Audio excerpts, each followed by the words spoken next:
ಇನ್ನು ವೃಷಭ ರಾಶಿ ಮೇಲೆ ಹೇಗಿದೆ ಪ್ರಭಾವ?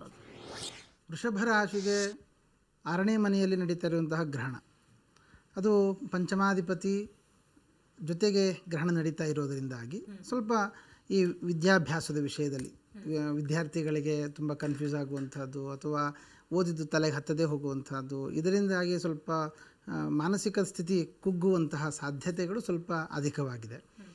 ಇನ್ನು ಆರ್ಥಿಕವಾಗಿ ನಾವು ನೋಡುವಾಗ ದ್ವಿತೀಯಾಧಿಪತಿ ಷಷ್ಠದಲ್ಲಿ ಬರುವಂಥದ್ದು, ಹಾಗಾಗಿ ಸಾಲ ಕೊಟ್ಟಿರ್ತಾರೆ, ಆ ಸಾಲ ಕೊಟ್ಟಂತಹ ಸಾಲ ವಾಪಸ್ ಬರದೇ ಹೋಗುವಂಥದ್ದು ಅಥವಾ ತಾವು ಇನ್ನೊಬ್ಬರಿಗೆ ಕೊಡಬೇಕಾಗಿರುವಂತಹದ್ದನ್ನು ತಲೆ ಮೇಲೆ ಹೊತ್ಕೊಳ್ಬೇಕಾಗಿರುವಂಥದ್ದು, ಇದರ ಒಂದು ಸ್ವಲ್ಪ ಸಮತೋಲನ ಅಂತಕ್ಕಂಥದ್ದು ತೊಂದರೆ ಆಗುವ ಸಾಧ್ಯತೆ, ಆರ್ಥಿಕವಾಗಿರ್ತಕ್ಕಂತಹ ಕೆಲವು ಸಮಸ್ಯೆಗಳನ್ನು ಎದುರಿಸಬೇಕಾಗುತ್ತೆ. ಆದರೆ ಅವರು ತಮ್ಮ ಕುಟುಂಬಸ್ಥರ ಜೊತೆ ಕೂತ್ಕೊಂಡು ಮಾತನಾಡುವುದರಿಂದಾಗಿ ಈ ಆರ್ಥಿಕವಾದ ಯಾವುದೇ ಸಮಸ್ಯೆಗಳು ಬರಲಿ ಅದರಿಂದ ಹೊರಗೆ ಬರುವಂತಹ ಅವಕಾಶಗಳು ಅಧಿಕವಾಗಿದೆ. ಆರ್ಥಿಕತೆ ಮತ್ತು ವೃತ್ತಿ ಜೀವನ ಹೇಗೆ?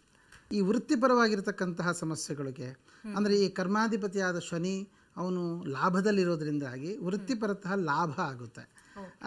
ಅದ್ರ ಜೊತೆಗೆ ಈ ಚತುರ್ಥಾಧಿಪತಿ ಆಗಿರೋದ್ರಿಂದಾಗಿ ಒಂದಿಷ್ಟು ನೆಮ್ಮದಿ, ಈ ಗ್ರಹಣವು ನಡೀತಾ ಇದೆ, ಆ ಗ್ರಹಣದ ಪ್ರಭಾವವೂ ಆಗ್ಬೋದು ಅಥವಾ ಈಗ ಒಂದು ಗೋಚಾರದ ಫಲಗಳನ್ನು ನಾವು ಗಮನಿಸುವುದಾದರೂ ಮಾನಸಿಕವಾಗಿ ಆಗುವಂತಹ ಕೆಲವು ಸಮಸ್ಯೆಗಳನ್ನು 2ನೇ ಮನೆಯಲ್ಲಿರ್ತಕ್ಕಂತಹ ಗುರು ಪರಿಹಾರ ಮಾಡ್ತಾನೆ.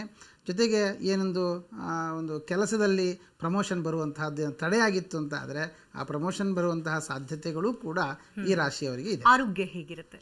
ಆರೋಗ್ಯದ ಬಗ್ಗೆ ಸ್ವಲ್ಪ ಗಮನ ಹರಿಸಬೇಕು.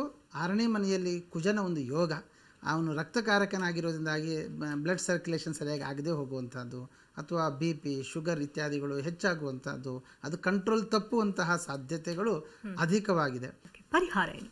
ಇದಕ್ಕೆ ಅವ್ರು ಮಾಡಬೇಕಾದ ಪರಿಹಾರ, ಹೇಗೋ ನವರಾತ್ರಿಗಳು ಬರ್ತಾ ಇದೆ, ಆ ನವರಾತ್ರಿಗಳ 9 ದಿನಗಳ ಕಾಲ ದೇವಿಯ ಸ್ಮರಣೆಯನ್ನು ಮಾಡ್ತಾ ತುಪ್ಪದ ದೀಪವನ್ನು ಹಚ್ಚುವಂತಹದ್ದು, ಸುಮಂಗಲಿ ಆರಾಧನೆ ನಡೆಸುವಂತಹದ್ದು ಅಥವಾ ತಾವೇ ಮನೆಯಲ್ಲಿ ದೇವಿಗೆ ಅತ್ಯಂತ ಪ್ರೀತಿಪಾತ್ರವಾದಂತಹ ಜೇನುತುಪ್ಪ, ತುಪ್ಪ, ಸಕ್ಕರೆ, ಇದನ್ನು ತ್ರಿಮಧುರ ಅಂತಲೂ ಹೇಳ್ತಾರೆ, ಇದನ್ನು ಅವಳಿಗೆ ಸಮರ್ಪಣೆ ಮಾಡುವುದರಿಂದ ಬರಬಹುದಾದ ಎಲ್ಲ ಕಷ್ಟಗಳನ್ನು ಪರಿಹಾರ ಮಾಡಿಕೊಳ್ಳೋದಲ್ಲದೆ ತಮ್ಮ ಇಷ್ಟಾರ್ಥವನ್ನು ಕೂಡ ಪೂರೈಸಿಕೊಳ್ಳಬಹುದು.